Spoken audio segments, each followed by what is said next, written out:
So I went out for a drink with my friend to a bar. When it was closing, we met a man who we chatted to, and he invited us back to his place. My friend and I agreed to go and have a couple of drinks there. I had drunk about 5 drinks by this time, only beers. And outside the bar, the man made some comments about whether I was interested in sex with him, and he also touched me on my backside. I told him, no, I'm straight. My friend really wanted to go back to his place, and I thought it would be fine to still go to the house. Also, my judgment was bad due to the drinks. This is when things get weird.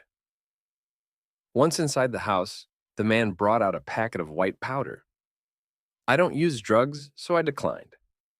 That's really the last coherent thing I can remember. I got really sick really fast. Cold sweats and just constant vomiting. I couldn't stand, and every time I tried to move, I would just vomit in the toilet. It was to the point where it was just severe heaving with nothing coming out.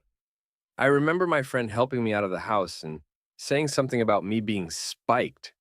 My friend did call an Uber for me, and I got inside and needed to leave it almost immediately because I could not stop vomiting. My friend by this point couldn't wait to leave, I think to go and try and meet some friends somewhere else for a house party. And by the time I was out of the Uber, she was gone. I'm not sure how long it took me to get home, but at some point I stopped being sick in the street and organized an Uber. I can't remember anything about this part. Just to note, we live in a big city. The next morning, the friend rang me and said that she had tried to call me all night. I had no missed calls and my phone was on the whole time. She mentioned that she was considering coming out and looking for me. I don't believe her. Maybe I was emotional because of what happened, but I got pretty angry over text and called her selfish for just leaving me to get back home on my own. Even though she called a taxi for me AITA in this situation and overreacting, my friend is sharing that I am overreacting and she did enough by getting a cab. Update. Thank for all the messages. It has been 2 days now since this happened. I was really in a bit of a state emotionally. Keeping it brief, my friend doesn't seem keen to talk about what happened at all. At first, she told me I did drink a spiked drink, and now she is saying she didn't see it. When I tried to pry over the phone, she made an excuse and said she needed to end the phone call. I texted her further saying I need to find out more, and she was verbally rude to me and told me to EF off. I haven't spoken to her since. I do believe I have been spiked. My stomach still hurts and is very upset, and I have been feeling very emotional and tired.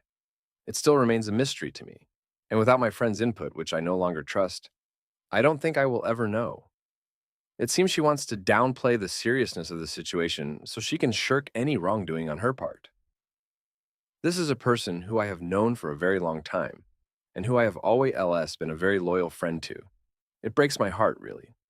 Given this, I think it would be unfair to label the man as a sex offender or someone who spikes drinks.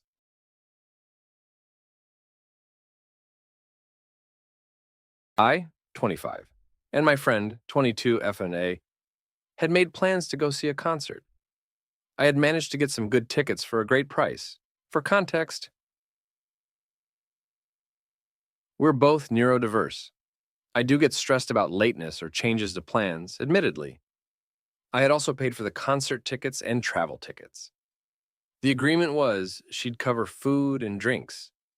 A is consistently late to things. This has led to conflict before. I purposely told her I'd booked an earlier train than the one I'd booked. We were working to a budget so paid for non-changeable tickets using a rail card that gives 2 people a discount if they're traveling together. I told her the earlier train as I couldn't afford any extra expenses. A was late, missed the earlier time. I confessed I'd told her the wrong time as I know what she is like, and told her the actual time. She laughed and said she was on her way. It was 5 minutes to the departure time. I sent her a screenshot of the tickets and platform number so she could get through the barriers, but said I was going to get on the train instead of waiting at the entrance for her. A told me to wait and that she'd be there. The train left without her and with me on board.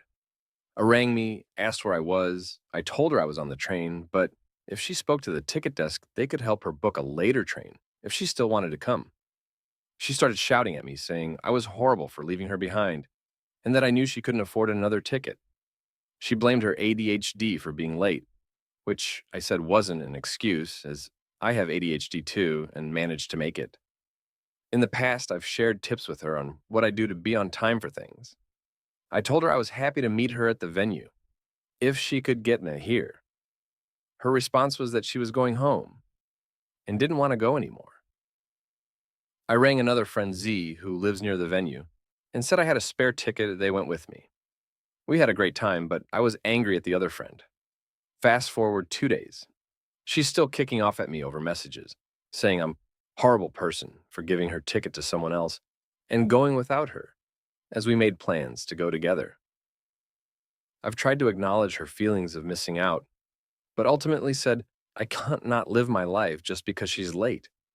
I also pointed out she hadn't paid for anything, so it's not like she lost money. I said I could have waited and got a later train, so we could use my rail card discount and both be able to go, as she could have afforded it if she had the discount. I couldn't afford any more expenses for the trip. Z paid for food in exchange for the ticket. A couple of mutual friends are saying I'm in the wrong and should have waited and hung out with her instead of going as I made plans to spend the day with A, and not with C. I'm confused now, since other friends are saying I'm wrong.